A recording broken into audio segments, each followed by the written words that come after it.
everyone, welcome and thank you for joining me. So I'm Leah Moore, I am a counsellor at Western College and I'm here today to talk to you all about relationships.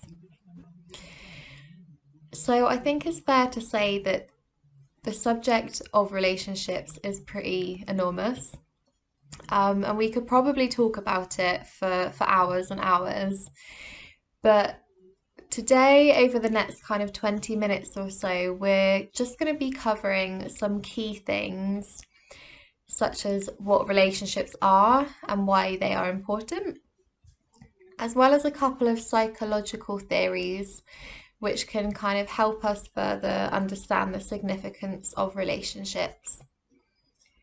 And then on a more practical level, we'll then go on to explore some of the unconscious dynamics that can sometimes kind of creep in and crop up within our own relationships with others, which can lead to kind of some challenges or kind of relational pitfalls. And we're going to be looking at how we can break out of these cycles. And actually, you might find that as we go through today, you start to kind of perhaps reflect on yourself and your relationships with others. So I'd like to kind of take a moment just to remind you that if you do feel kind of anything kind of coming up for you or feeling triggered by anything, please do kind of, take a time out, pause this video, go and get a cup of tea or whatever you need to do. And remember that you can always come back to this at any point. So practice kind of self-care if you need to, whatever that looks like for you in your life.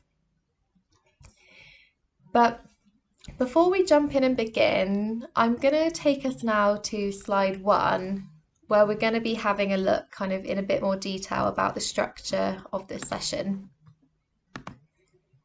So we're going to be covering relationships. So what are they and why are they important? And we're going to be touching on a few key theories from the works of John Bowlby and also Dr. Gabriel Mate, before moving on to look at Stephen Cartman's drama triangle. And I know that's a brilliant name. And looking at kind of when we might be in that cycle of drama, might be in that kind of triangle, and how to break out of that and move out of that with the help of Choi's winner's triangle. So how to kind of stop the drama. So as you can see here, we're kind of splitting the session into kind of 3 parts. So I'd like to say at this point, so just to be clear, when we are talking about relationships, the first thing that can often come to our mind is perhaps the romantic relationship. So with a boyfriend or a girlfriend, a spouse, or, in general, romantic partner. But actually what we're talking about here are kind of all relationships, so not just the romantic kind. So this could be a relationship with a friend, a family member, colleague, somebody on your course.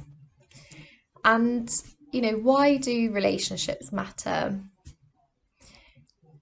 So on kind of a personal and professional level, when I was kind of planning for this session and also kind of reflecting on how I kind of think and feel about the subject of relationships, I was taken back to when I started doing my counselling training, and I remember kind of about a year in, I kind of had the realisation that for each and every one of my clients who would come through that counselling room door, the thing that we would often be kind of working on within the room could pretty much always be linked back to relationships.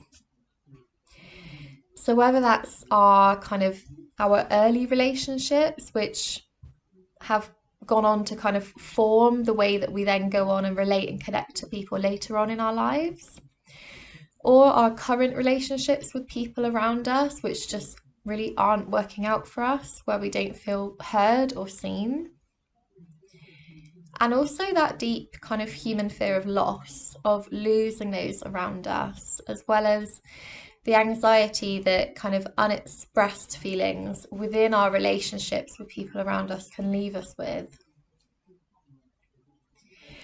However, on a brighter note, relationships can also bring us the most joy in our lives. So, to feel connected, to be a part of something with another person or people, and to feel heard and seen.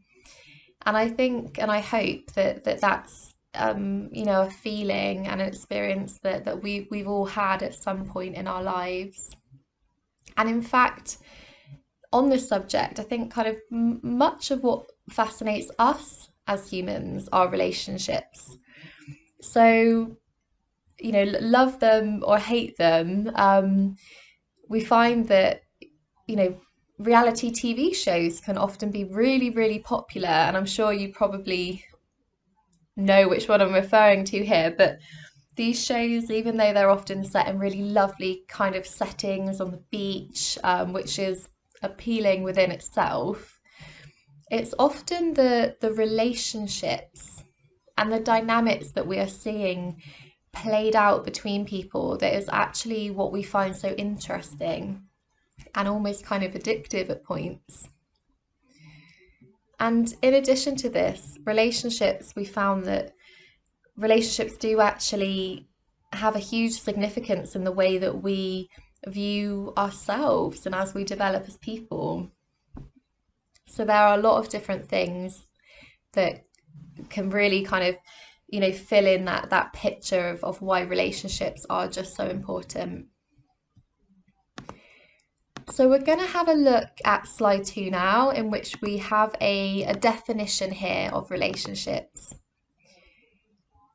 So this is one of the definitions that I found, and it is that relationship is the way in which two or more people or things are connected, or the state of being connected.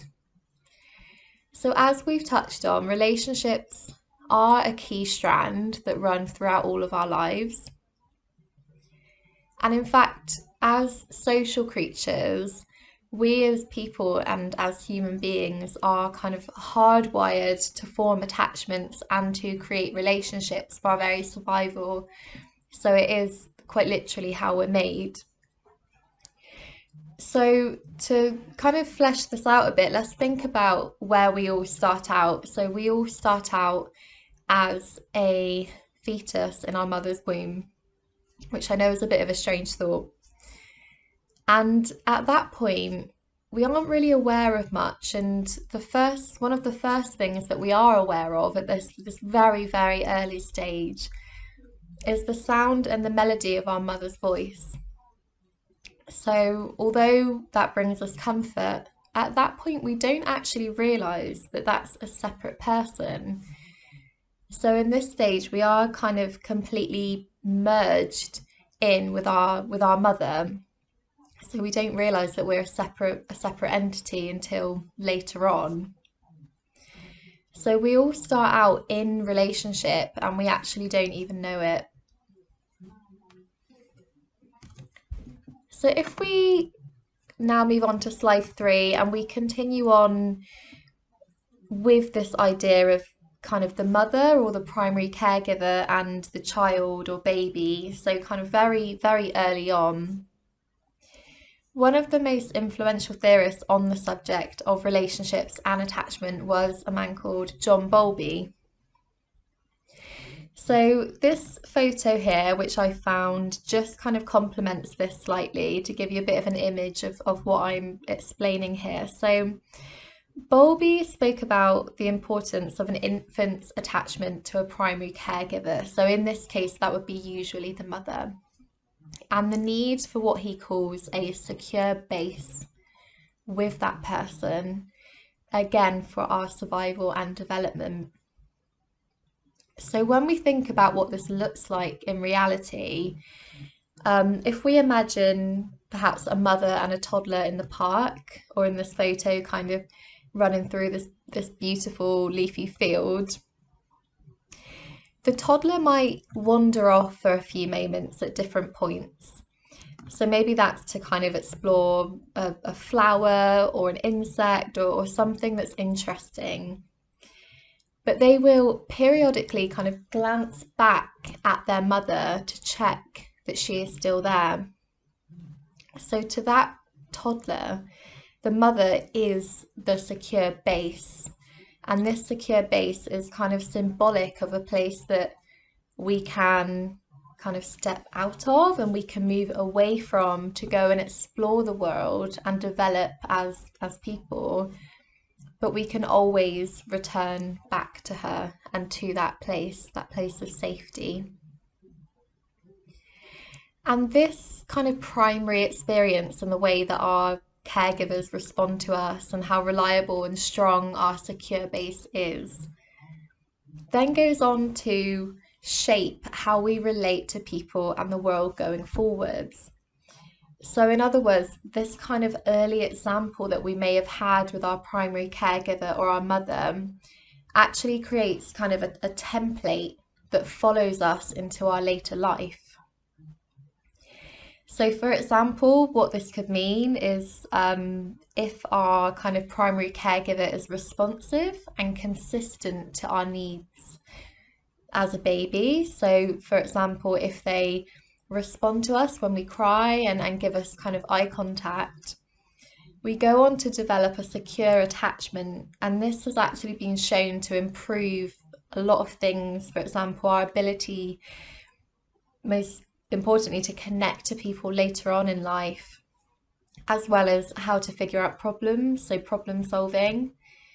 And this also gives us a good self-image. So we feel that we are worthy and lovable. So we are, we deserve to be responded to.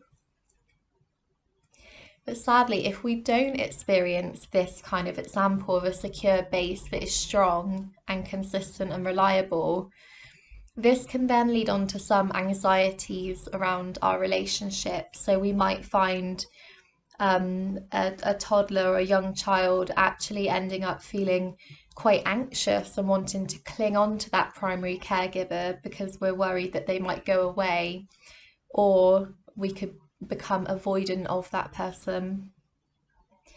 So it really does kind of show how relationships for us will start off very, very early in our experiences, and perhaps even out of kind of, conscious memory. And it really will go on to have a big kind of impact on how we relate to people as we grow and kind of meet more people and build those new relationships. So we're going to move on now and have a look at another theorist. And this is Dr. Gabriel Mate. And he's a really influential person in terms of writing on the subject of attachments. And he looks at things in quite a kind of scientific and evolutionary way. So I'm just going to read out this quote here that I found. And it says that the fundamental dynamic in human life and the most important factor in the development and existence of human beings is attachment and connection to another human being. And as infants, we are utterly helpless and more helpless than any other creature. So if we look at this through an evolutionary perspective, we actually need our attachments and our relationships for our very existence, which I know sounds quite extreme. But when we think about it, the human infant is actually one of the most vulnerable things on the planet. It's very delicate, and we need our primary caregivers to survive. So as we've touched on, we are programmed biologically to connect. And we're actually much more reliant on our primary caregivers for much longer than, say, other creatures or animals in the wild. And to go further into this, Dr. Gabriel Mate also refers to the idea that a human kind of baby or child will sometimes go on to unconsciously make adaptations or change their behaviour to protect their attachments with their primary caregivers. So, for example, if as a young child we realise that our mum or dad or primary caregiver, whoever that is, don't seem very happy with us when we express certain emotions, so that's most commonly anger or frustration, and they maybe scold us for expressing this. We basically kind of learn from that, and we unconsciously adapt our behaviour in order to protect our attachments and our relationships to the primary caregiver. So what that means, sadly, is that kind of the next time we're angry, we might actually learn to swallow our anger or repress it and kind of keep it pushed down and away, because we've unconsciously learned that that emotion isn't acceptable in our household. And on some level, we fear that it might actually jeopardize our relationships and our attachments. So in that moment, we're actually protecting our relationships over and above our connection to ourselves and our emotions that we're feeling. And that is kind of sometimes where issues can begin, where we unconsciously cut off some of our emotions in an attempt to protect our relationships with those really important primary caregivers around us. And this is something that Gabriel Mate refers to quite beautifully as the kind of battle between attachment and authenticity. And very often our attachment system is so strong that that will override our own authenticity and our connection to our emotions. So as we've kind of touched on here, the importance of our attachments and our early relationships really can't be expressed too strongly.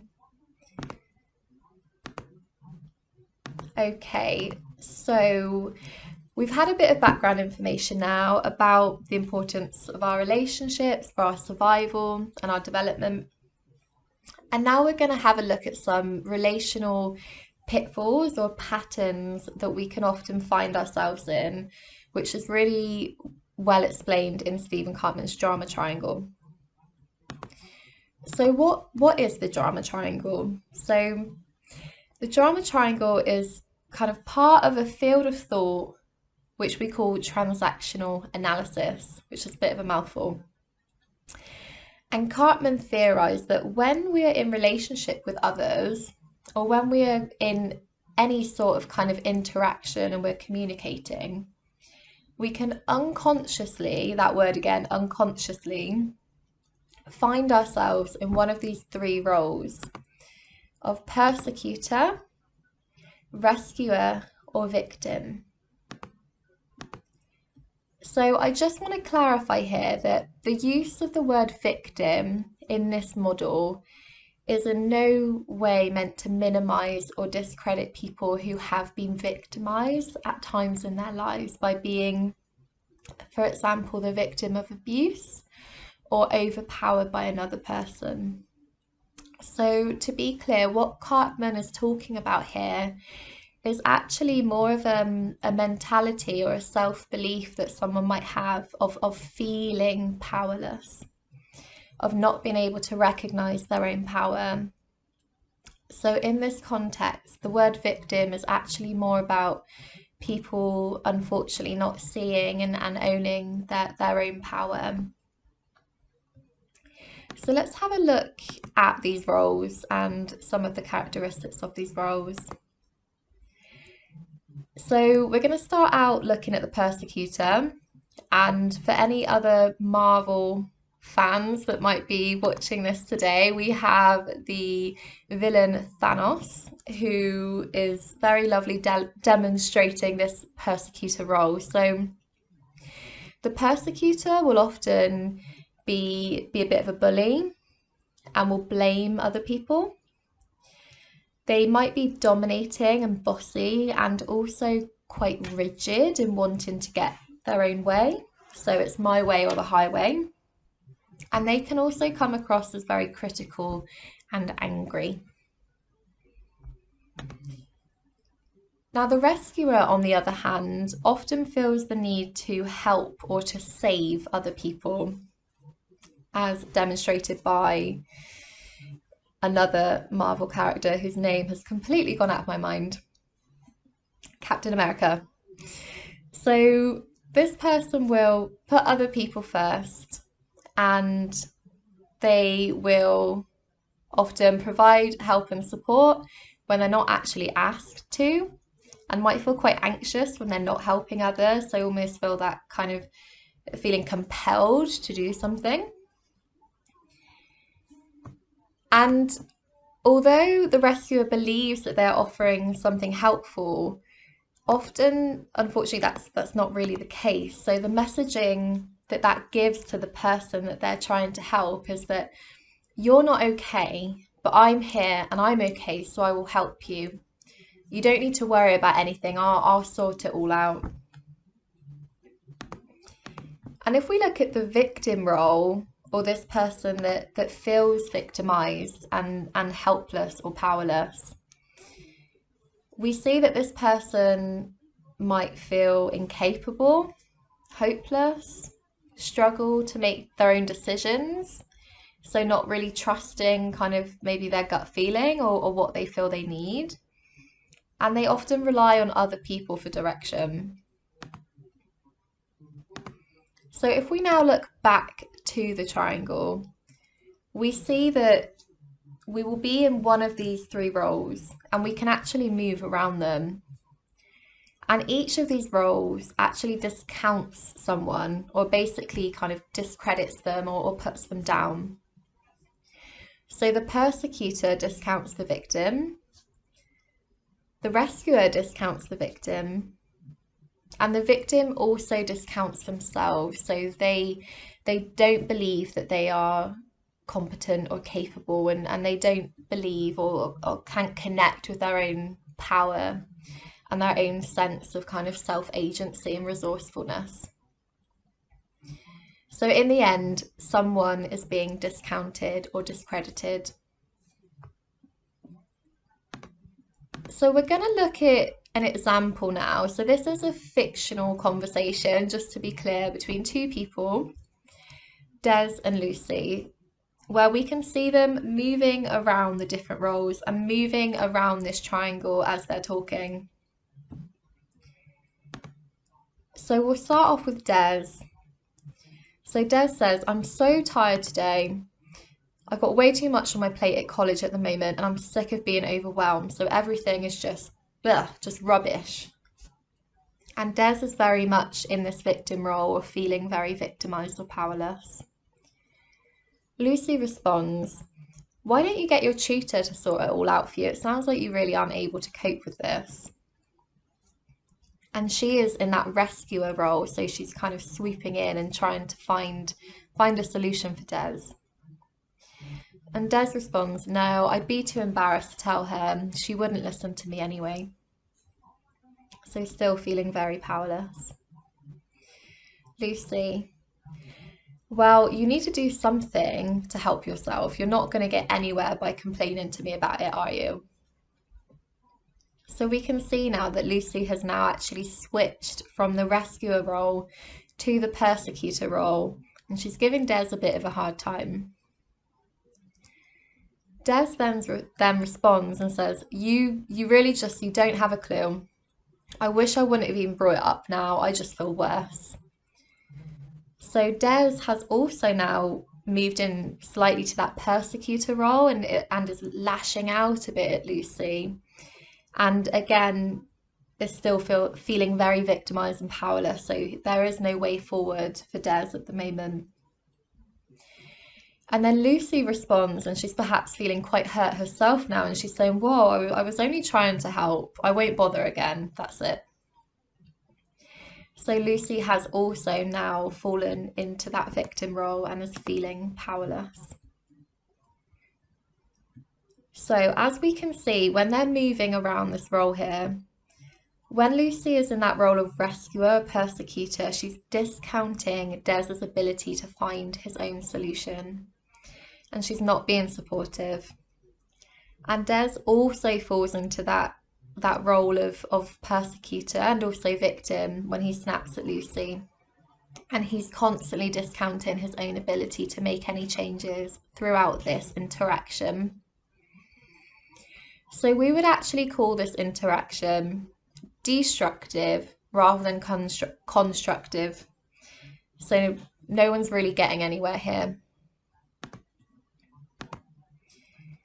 So let's now have a look at the winner's triangle and talk through how the roles can be changed or let's have a look at how the roles can be changed or kind of adapted. So this is now a constructive way of responding rather than destructive. So we can see here, if we go through these roles and how they've adapted, we can see that the persecutor role is actually now assertive. The rescuer role is caring, and the victim role is now vulnerable. So if we start off with assertive, we can see that this person, instead of being bossy or rigid, they can respectfully ask what they want. They don't punish or belittle anyone else, and they can be flexible to get their needs met. The caring person, who beforehand was the rescuer, genuinely listens to other people, doesn't jump into problem solving or take over, and trusts that the person has their own answers. And they're also really clear about their boundaries. So they might, for example, say, I want to help, but I've only got 20 minutes today, but I can help you in that time. So they don't take on more than they can manage. And if we look at this vulnerable role, so this role is a real place of strength. So the person who might be in the vulnerable role is actually practicing a lot of self-awareness. So they're able to listen to themselves and use their feelings as signals for problem solving. So they can connect with their emotions and with what they need, and they're able to express this to other people. They can take action for taking care of themselves, and they do not feel trapped by any perceived powerlessness. So let's now go back to that conversation between Des and Lucy and see how things have changed now that they are responding more from a winner's triangle perspective than a drama triangle perspective. So Des starts again by saying, I'm so tired today. I think my college work is getting on top of me and I'm feeling really stressed. So Des here is able to connect with what he's feeling. So he's feeling stressed. And he knows what the issue is, it's the college work. And he is sharing that with Lucy, so he's being vulnerable and opening up. Lucy responds by saying, I'm sorry to hear that, Des. That's a horrible feeling. Let me know if I can do anything to help you. We're all going out tonight if you want to join and come and let your hair down, and maybe we could chat things through. But there's no pressure. So she's now responding in a really caring way. So she's letting Des know that she's there for him, but she's not being kind of overpowering or overbearing. She's not trying to kind of take control of the situation. She's letting him know his options. Des responds and says, thank you, Lucy.